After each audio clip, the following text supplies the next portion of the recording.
अस्सलाम वालेकुम, मैं हूं उमर दराज गोंदल और आप मेरा यूट्यूब चैनल देख रहे हैं। ईरान ने कमाल कर दिया है। एक तो ईरान ने अपनी सलाहियत का वो इजहार किया है कि दुनिया की सुपर पावर को उसकी औकात याद दिला दी है और दुश्मन को बताया है कि तुम्हारे बहरी बेड़े, तुम्हारे जहाज, तुम्हारे मिसाइल्स, तुम्हारे हथियार और तुम्हारी टेक्नोलॉजी हमारी पहुंच से दूर नहीं है। और दूसरी सूरत में दुश्मन ने खुद अपनी कांग्रेस के अंदर ये इतराफ़ कर लिया है कि ईरान को फ़ज़ाई तौर पे वो बर्तरी हम पे हासिल है कि हम दुनिया की सो कॉल्ड सुपर पावर होने के बावजूद ईरान को शिकस्त नहीं दे सकते। और इस वक्त जो पर्शियन गल्फ़ के अंदर, जो बहर फ़ारिस के अंदर जो कुछ हुआ है, उसके बाद अमेरिका को अब यकीनी तौर पे शर्म से डूब मरना चाहिए। और जिस तरीके से, जिसको कहते हैं प्रिसाइज टारगेट करना, बिल्कुल ताक के निशाना लगाना, ईरान ने वो काम कर दिया है। अल-कुद्स फोर्स ने अमरीकियों को ये बता दिया है कि तुमने जो जनरल कासिम सुलेमानी को शहीद किया, हमने दुनिया के अमन की खातिर, हम जिस हद तक रिटेलिएट एक मुनासिब कौम होने के, एक जिम्मेदार कौम होने के नाते हम कर सकते थे, हमने किया।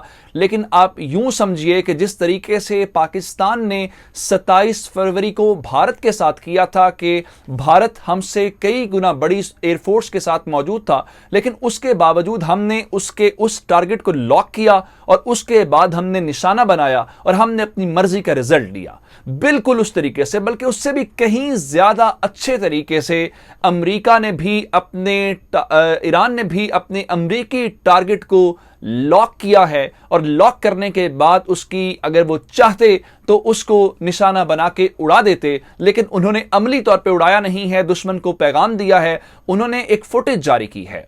पासदारान इनकलाब ने एक ऐसी फुटेज जारी की है जिसके अंदर हम देख सकते हैं कि किस तरीके से अमेरिका का एक जो बहरी बेड़ा है वो ईरान के उस टारगेट के अंदर है। ईरानियों को मुकम्मल तफसीलात उसके मुतल्लिक हैं, उसकी लोकेशन क्या है, और ईरानी अगर चाहते तो एक मिसाइल हमले के जरिए उस पूरे बहरी बेड़े को उड़ा देते। लेकिन उन्होंने अमली तौर पे भी उड़ाया नहीं है, सिर्फ दुश्मन को पैगाम दिया है कि हम जब चाहेंगे, जैसे चाहेंगे, जहां चाहेंगे तुम्हारे ऊपर हमला कर सकते हैं और तुम हमारी पहुंच से बाहर नहीं हो।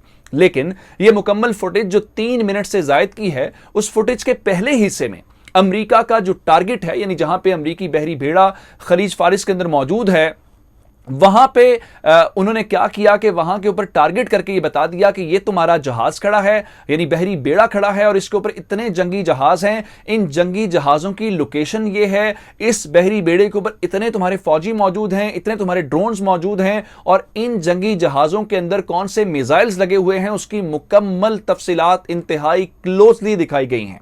लेकिन इस फुटेज के दूसरे हिस्से में अमरीकी जो ईरानी ड्रोन्स हैं वो दिखाए गए हैं। ईरानी ड्रोन्स एक जगह से परवाज भरता है और एक टारगेट सेट करता है, जिसका वो अमली मुजाहरा करके, यानी जो वो जाहिर नहीं ये दिखा रहे हैं उस वीडियो के अंदर कि ईरानी ड्रोन एक जगह से गया है, उसके सामने दुश्मन का एक टारगेट है, उस टारगेट के ऊपर वो प्रिसाइजली हमला करके उस टारगेट को उड़ा देता है। अब इन दोनों हिस्सों को जोड़ेंगे तो इसका मतलब यह है कि उन्होंने अमेरिका के इस टारगेट को बताया है कि तुम हमारे निशाने के ऊपर हो, तुम हमारी रेंज के अंदर हो, तुम हमारी पहुंच से बाहर नहीं हो। और दूसरा जो उन्होंने मशक की है, जिस मशक के अंदर उन्होंने अपने उस टारगेट को उड़ाया है, इसका मतलब यह है कि हम जब चाहेंगे तुम्हें यही सबक सिखाएंगे।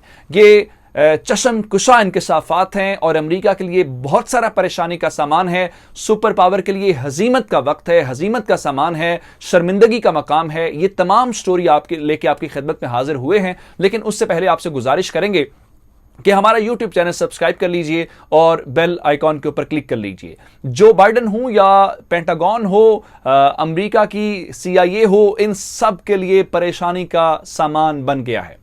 ईरान ने जो इससे पहले इनसे बातचीत कर रहा था, ईरान एक तरीके से रिटेलिएट नहीं कर रहा था। जनरल कासिम सुलेमानी की शहादत के बाद भी ईरान ने एक जिम्मेदार कौम होने का सबूत दिया और सब्र और हिम्मत से काम लिया, एक लिहाज से दुश्मन को सबक सिखाया, लेकिन उसके बाद जंग नहीं लड़ी, क्योंकि शायद हालात कुछ ऐसे थे।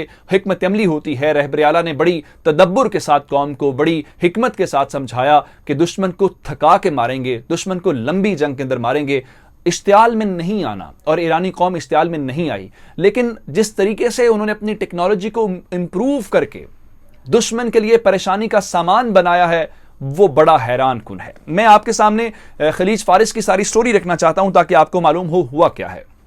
पासदारान इनकलाब ने कुछ फोर्स ने, रेवोल्यूशनरी गार्ड्स जो हैं, उन्होंने एक फुटेज जारी की है और इस फुटेज के अंदर जो अमेरिका का एक बहरी बेड़ा जो है वो खलीज फारिस के अंदर जो मौजूद था उसकी क्लोजली एक फुटेज रिलीज की गई है। ये फुटेज आप हैरान होंगे कि जो कामिकेज ड्रोन्स हैं ईरान के, उन्होंने बनाई है और ये इंतहाई करीब जाके उसने फुटेज बनाई है और इस फुटेज के अंदर अमेरिका के बहरी बेड़े की मुकम्मल तफसीलात, उसकी मूवमेंट, इस बहरी बेड़े के ऊपर कितने जंगी जहाज मौजूद हैं, कितने हेलीकॉप्टर्स मौजूद हैं, कितने अमेरिकी फौजी मौजूद हैं और इसकी लोकेशन क्या है, इसकी मूवमेंट क्या है। और फिर सिर्फ वो बहरी बेड़ा नहीं है बल्कि इसके साथ जो एक सपोर्टिंग वेसल होती है, लेकिन जो मतलब इसके साथ अगर कोई इमरजेंसी की सूरत आती है या कोई अटैक होता है तो उसके साथ भी एक इस किस्म का, जिसको आप छोटा जहाज कह सकते हैं, वो भी मौजूद है। ईरानियों ने उसकी भी मुकम्मल तफसीलात जो हैं इस फुटेज के अंदर जाहिर की हैं, यानी उसको भी अपने निशाने के ऊपर लिया है। अब मैं आपके सामने ये सारी बात रखना चाहता हूं कि ईरान ने ये कैसे किया है। ईरान ने 2 से 3 पैगामात दिए हैं। पहला पैगाम अपनी ड्रोन टेक्नोलॉजी का अमली मुजाहिरा करके उसका लोहा मनवा लिया है।